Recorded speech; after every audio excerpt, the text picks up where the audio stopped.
సంగారెడ్డి జిల్లా ఐలాపూర్లో 4వ రోజు హైడ్రా కూల్చివేతలు కొనసాగుతున్నాయి. హైకోర్టు న్యాయవాది ముఖీం తమ్ముడు అజీం కిష్టారెడ్డిపేట గ్రామ పంచాయతీ అనుమతులతో G+5 భవనాన్ని అక్రమంగా నిర్మించారు. దీంతో ఆ భవనాన్ని హైడ్రా అధికారులు కూల్చివేస్తున్నారు.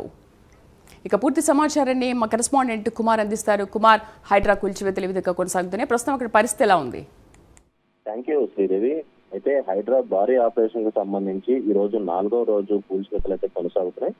అయితే సంగారెడ్డి జిల్లా అమీన్పూర్ మండలంలోనే ఐలాపూర్ లో అక్రమంగా నిర్మాణాన్ని 4వ రోజు కూడా హైడ్రా అధికారులు అయితే కూల్చేస్తున్నారు. అయితే కిష్టారెడ్డిపేట గ్రామ పంచాయతీ అనుమతులతో ఐలాపూర్ భూముల్లో హైకోర్టు న్యాయవాది ముఖీం తమ్ముడు అజీం అక్రమంగా నిర్మించిన G+5 భవనాన్ని అయితే ప్రస్తుతం ఈరోజు 4వ రోజు అయితే కూల్చేస్తున్నారు. నిన్నటి వరకు కూడా ఏదైతే 80% వరకు కూడా ఈ భవనాన్ని పూర్తిగా కూల్చేస్తున్నారు. మిగతా కూడా ఈ రోజు అయితే కూల్చేస్తున్నారు. అయితే ఈ భవనానికి సంబంధించి అంటే ఫస్ట్ రోజు ఏదైతే అందులో ఉన్న నివాసితుల్ని ఖాళీ చేసేందుకు చాలా టైం అయితే పట్టింది. ఆ తర్వాత ఆ కూల్చేతులు అయితే కొనసాగించారు. అయితే రెండో రోజు కూడా కూల్చేతులు కొనసాగించే సమయంలోనే ఏదైతే ఆ బిల్డింగ్ శిఖిలాలు కూడా పక్క అపార్ట్మెంట్ పై పడడంతో కూడా అక్కడ పక్కన అందులో నివసించే వాళ్ళు కూడా కొద్దిగా ఆందోళన వ్యక్తం చేశారు. ఈ నేపథ్యంలోనే ఇటు ఏదైతే అధికారులు వారికి సర్ది చెప్పి మరొకసారి ఈ కూల్చేతులు అయితే ప్రారంభించారు. నిన్న కూడా 80% వరకు కూడా బిల్డింగ్ మొత్తం కూడా నేలమట్టం చేశారు.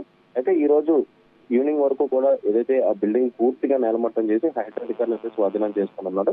ముఖ్యంగా 1200 పైచిలకు ఎకరాలకు సంబంధించి ప్రభుత్వ భూమిలోని ఏదైతే అక్రమంగా ఈ అపార్ట్మెంట్లు అయితే నిర్మించడం జరిగింది. అయితే ఇందులో కొంతమంది చాలా మటుకు అంటే మధ్యతరగతి పేద కుటుంబాలందరూ కూడా ఏదైతే ఆ భవనాల్లోని కొన్ని ఫ్లాట్స్ అయితే కొనుగోలు చేసుకున్నారు. అయితే ఆ కొనుగోలు చేసుకున్న ఫ్లాట్స్ మాత్రం హైడ్రా అధికారులు వదిలేశారు. మిగతా 800 ఎకరాల పైచిలకు సంబంధించి సబ్జెక్ట్ గురైంది. అయితే వాటన్నింటినీ కూడా హైడ్రా అధికారులు స్వాధీనం చేస్తున్నారు. అయితే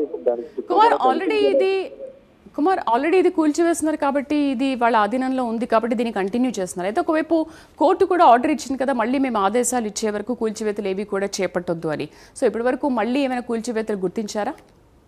అయితే శ్రీదేవి, ముఖ్యంగా ఈ కూల్చివేతలకు సంబంధించి ఆ రెండో రోజు నుంచి కూడా ఒక ఫేక్ న్యూస్ అనేది అయితే ఒక సర్క్యులేట్ అవుతుంది. ముఖ్యంగా కోర్టు ఒక ఆర్డర్ ఇచ్చింది.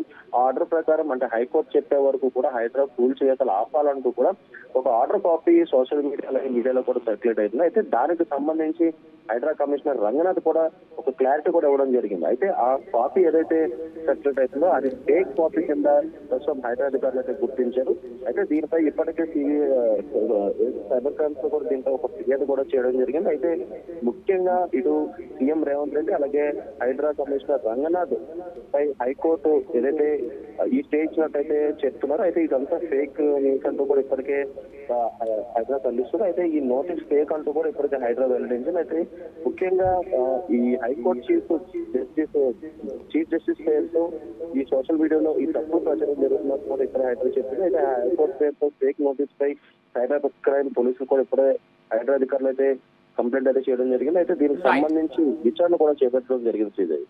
Right Kumar, thank you.